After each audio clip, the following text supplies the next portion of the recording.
हृदय में भगवान। यह घटना जयपुर के एक वरिष्ठ डॉक्टर की आप बीती है जिसने उनका जीवन बदल दिया। वह हृदय रोग विशेषज्ञ हैं। उनके अनुसार एक दिन मेरे पास एक दाम्पत्य अपनी 6 साल की बच्ची को लेकर आए। निरीक्षण के बाद पता चला कि उसके हृदय में रक्त संचार बहुत कम हो चुका है।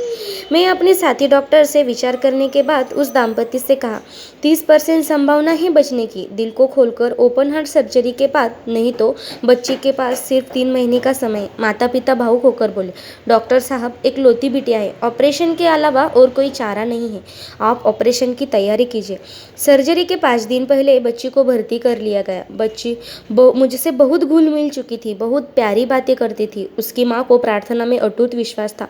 वह सुबह शाम बच्ची को यही कहती, बेटी घबराना नहीं, भगवान बच्चों के हृदय में रहते हैं, वह तुम्हें कुछ नहीं होने देंगे। सर्जरी के दिन मैंने उसी बच्चे से कहा, बेटी चिंता न करना, ऑपरेशन के बाद आप बिल्कुल ठीक हो जाओगे। बच्चे ने कहा, डॉक्टर अंकल, मैं बिल्कुल नहीं डर रही हूँ क्योंकि मेरे हृदय में भगवान रहते हैं, पर आप जब मेरा हार्ट ओपन करोगे तो देखकर बताना भगवान कैसे दिखते हैं।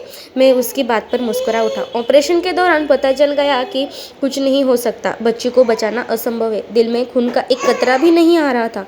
निराश होकर मैंने अपने साथी डॉक्टर से वापस दिल को स्टिच करने का आदेश दे दिया।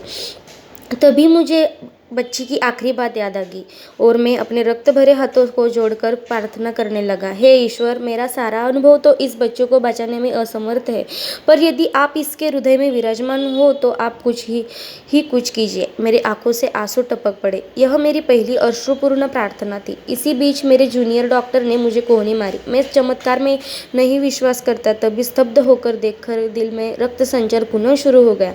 मेरे 60 साल के जीवन काल में ऐसा पहली बार हुआ था। ऑपरेशन सफल तो हो गया, पर मेरा जीवन बदल गया। होश में आने पर मैंने बच्चे से कहा, बेटा हृदय में भगवान दिखे तो नहीं, पर अनुभव हो गया कि वे हृदय में मौजूद हर पल रहते हैं। इस घटना के बाद मैंने अपने ऑपरेशन थिएटर में प्रार्थना का निबंधन शुरू किया। मैं यह अनुरोध करता हूँ कि सभी अपने बच्चों में प्रार्थना का संस्कार डालना चाहिए।